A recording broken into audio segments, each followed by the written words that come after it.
All right. It's a pleasure to have our very special guest with us today. I'm going to share a little bit about who she is, and then, of course, I'll announce her. She is a conflict resolution specialist and speaker who helps individuals, couples, and teams turn tension into connection. Blending psychology, counseling, and of course, her lived experience, she helps clients eliminate conflict by addressing the root cause patterns that quietly drain energy, time, and focus. Her work leads to clearer communication, stronger relationships, and better results. As founder of a life of choice, her approach is grounded in curiosity, compassion, and the belief that conflict, when understood, becomes a pathway to clarity and growth. And it's a pleasure to welcome Robin McTagg with us today. Now, Robin, I hope I have pronounced your last name clearly. If not, you are free. You did very well. Not many people do, so thank you, and it's a pleasure to be here. Awesome, Aris. I'm grateful that you are here. So, Robin, you work with people who often don't realize how much tension they're carrying. What's one situation where you find that hidden conflict was quietly shaping the outcome, let's say, of a particular situation that you can refer to? Yeah, so for example, in the workplace, and say you're working with a team together, and people have make assumptions about expectations and what the outcome should be, and how frequently they want communication or don't. Some people like the bottom line, some people need to be kept up to date frequently with lots of detail. And so when we don't understand that, we start to feel that tension and start to get irritated. And then there is that growth towards feeling anger and different emotions that play out and get projected onto other people because we don't understand it or don't want to feel it. And then it creates the problem. Or it could even be as simple as you want something, but you want something else. So we want to do that dance internally where we're not sure what to do. And so we get irritated with things in our life and we self-sabotage all the time because we don't understand what that is. Awesome. And I'm happy, that you have mentioned something critical there. You mentioned that sometimes we self-sabotage, which is something that not a lot of persons are able to really understand how or have identified. So I'm happy that you mentioned that. All right. Now, when conflict keeps repeating in, let's say, business or personal relationships, what's one of the first patterns that you can identify or that you look for beneath the surface? It's often something from early childhood where we don't feel seen or heard. And we all have these specific needs to be acknowledged, to be seen, heard, understood, cared for. And so what happens, we have different triggers that get set up and we're not really consciously aware of them. And so when we don't feel that, then we either internalize it and withdraw often, or we can be reactive, or we can cut off a relationship when it's not really the relationship itself. We see this in marriage all the time. We see it in business, especially with partnerships. I've worked with a lot of people that are looking at doing a partnership together, even a joint venture. And there's these kind of ideas, and we think, oh, we're going to get someone similar to us, so it's going to be a great fit. But that other person may need to fill the gaps we're not doing, or they're so focused on a particular thing that we're not. We don't understand why there's conflict. For example, I'm going to a joint venture with someone and I do a process called a motivational map that helps us to understand what drives us. Yes. And I felt like she was trying to sell me all the time, even though we're trying to partner. And when I did it, I could see how big that need to make money was to have the lifestyle she wanted. And I was really coming from a place of wanting to make a difference. So that communication and everything clashed. So we could have that conversation and then decide if we were a good fit. Awesome, amazing, Robin. Happy for that practical, scenario that you have shared. It's because it's something that so many persons can relate to, in their relationships, whether business or personal. So thank you for sharing that. Now, what's one practical step that a business owner or an individual can take in a particular moment to calm a rising conflict and, let's say, get a conversation back on track? So the number one is we have to deal with ourselves. So if we don't understand ourselves and how we're reacting, why we're reacting, and understand that we actually have choice in the moment, I find this a lot with anger, right? There's people that think, oh, I just have to express it, but we actually have choice. And when we let the emotion run through us, it doesn't stay stuck instead of building up and then we explode later. So the more that we can just be aware, so the first thing is to get curious about ourselves and about the other person to say what's really going on here instead of coming with the assumptions. So we notice the assumptions, we notice our bias, we notice these patterns, we notice that we want to react, we notice all of that. So getting present to what's going on right here, right now, instead of bringing up all the things from the past, like we see both in our personal and professional lives, like they didn't give me a promotion, or, we had this fight and it was never resolved. So first understanding, getting curious, and taking that moment to take a breath, finding your feet on the floor. And that's like, how do I really want to react? Can I actually be present to ask questions? And if not, what do I need to do to deal with myself? Maybe it's as simple as I need 5 minutes. I can't have this conversation right now. I'm just feeling a bit overwhelmed, or, I have to go to the bathroom and giving yourself a little break from people, because some of us grew up in situations where we were very codependent and we're very energetically aligned, and we're kind of looking to them to get the feedback. When we can get out of the situation, it gives us a breathing space to really figure out, what am I feeling? What's going on for me? And I know that was in my situation for sure. And I find that people don't give themselves that break of giving that space to allow themselves to really look at what's going on for themselves. Excellent. And I appreciate those answers that you have shared, Robin. You mentioned that in some situations, people don't give themselves enough space. That is something particularly interesting that you have shared. In your professional experience, why do you think the root cause of that is? Why don't they allow enough space, to accommodate these things? Well, a lot of it is the pressure, and certainly this high-paced world. I mean, it's so different from when I was growing up, but it's like people want an answer. They get on their phone, and it's like people take it as a front if you don't answer right away. And it's like, again, coming back to that choice, it's like, can I deal with that right now?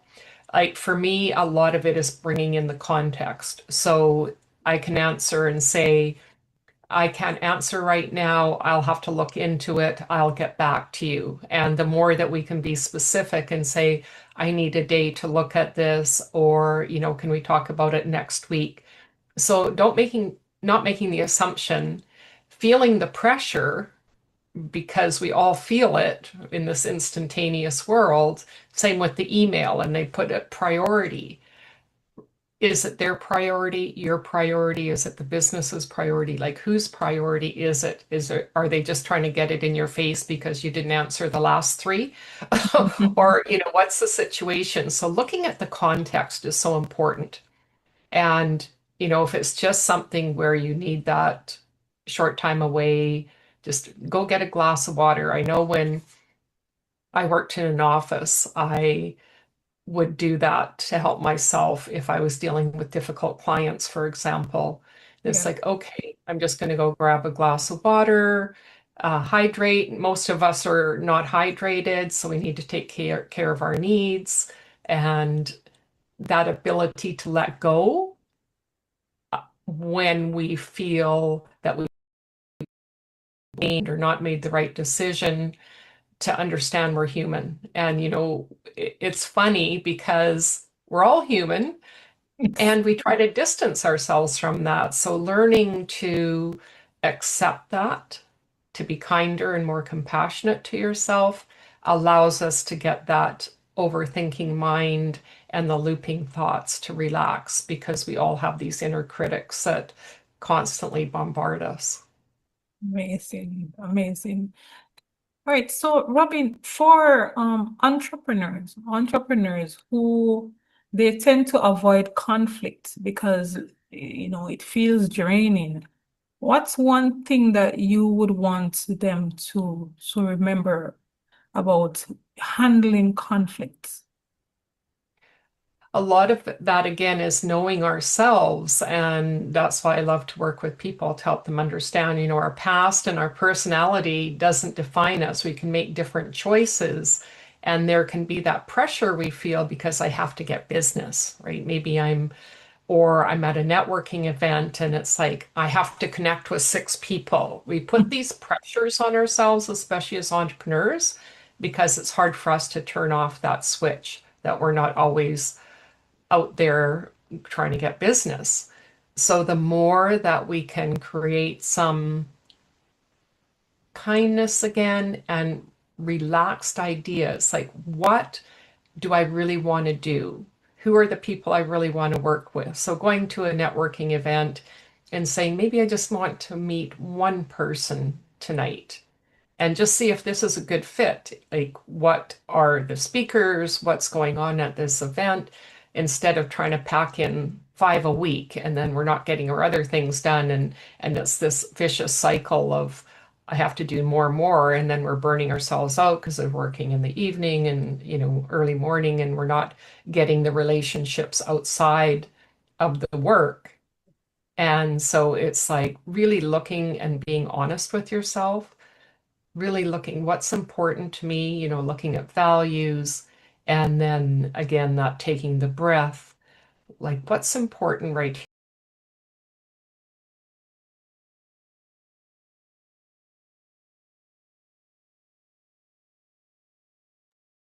on a client and something has gone off the rails and we think, oh no, it's the end of the world.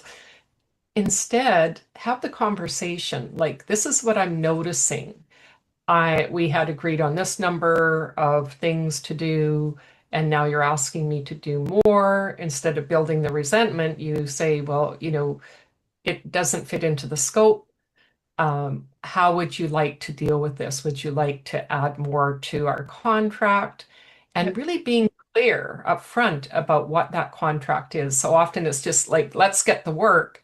And then we haven't been clear. I see this today, actually. Someone was saying, what do you do when people cancel at the last minute or don't show up? What policies have you put in place? Like, these are the things, it happens once, that's your thing. It's like, okay, I need to put something in place. I can get some input, but what feels good to me? So the more we have that congruency between what we want, what we believe ourselves to be, and we're actually doing it and take those baby steps towards it, it's going to relax and help you to be more present. And that's what people want, right? They want that authenticity. Yes, yes, they do. And I strongly support what you have shared. And I do appreciate it, because I appreciate authenticity, but that's my personal view. When I think there about you have persons who they don't believe that they can adapt to these changes or accommodate these changes in their lives because they're so high focused, they're so accustomed to pressure and in high stress situations.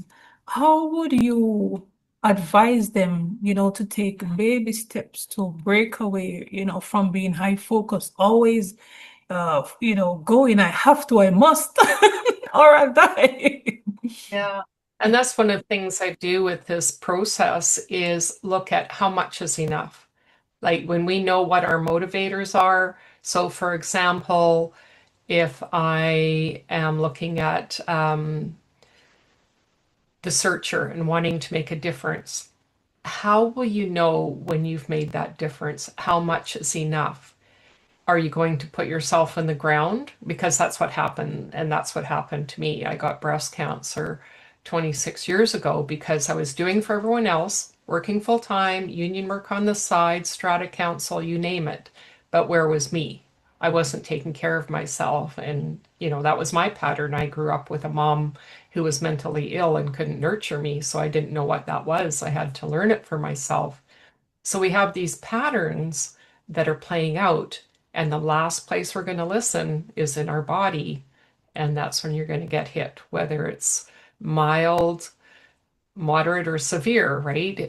But if we don't listen, what is your quality of life going to be? I was working out 3 hours a day. I was like overdoing everything, but it was a way to not deal with what was going on in my life.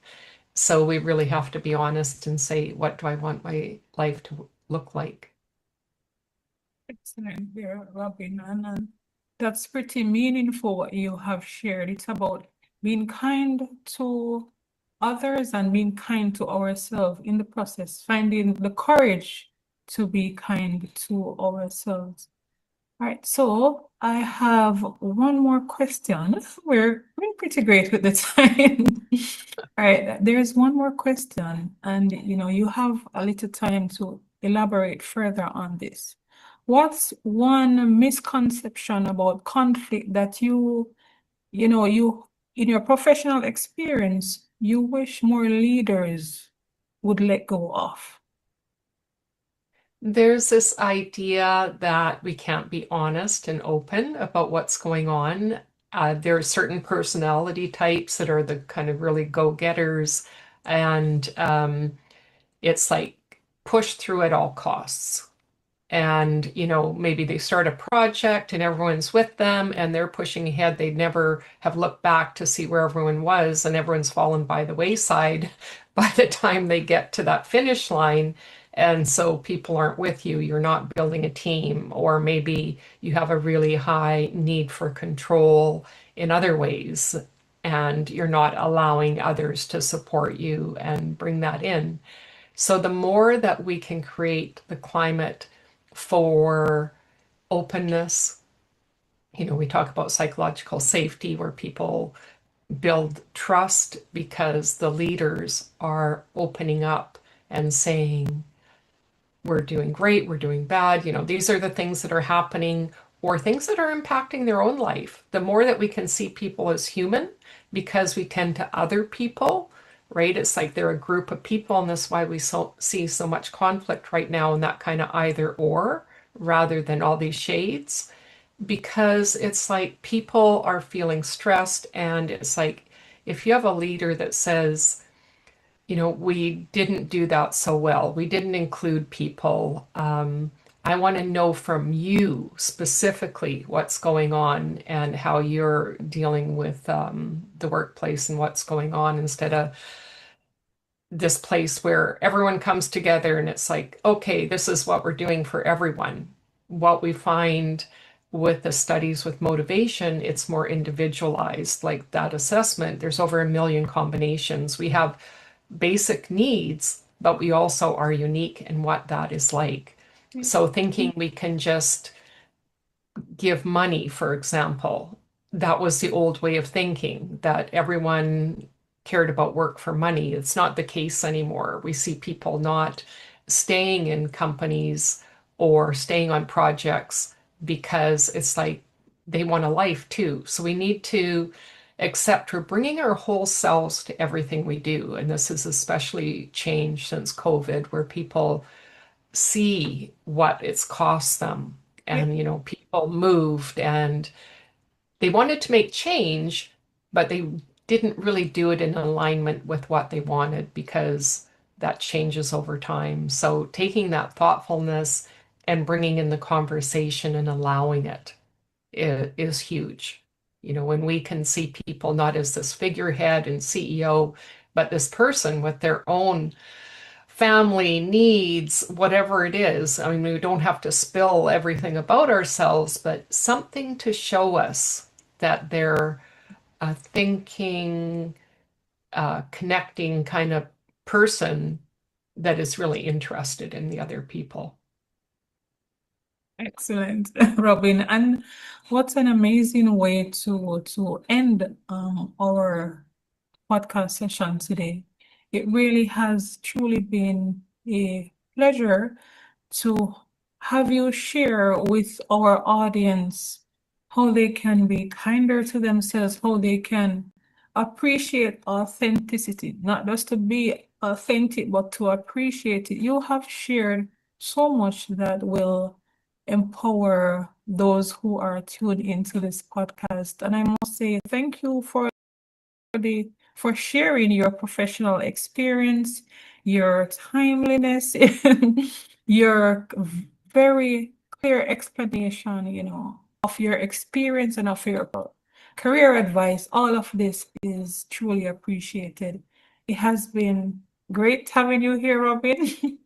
And I must say thank you for taking the time to share with me. Thank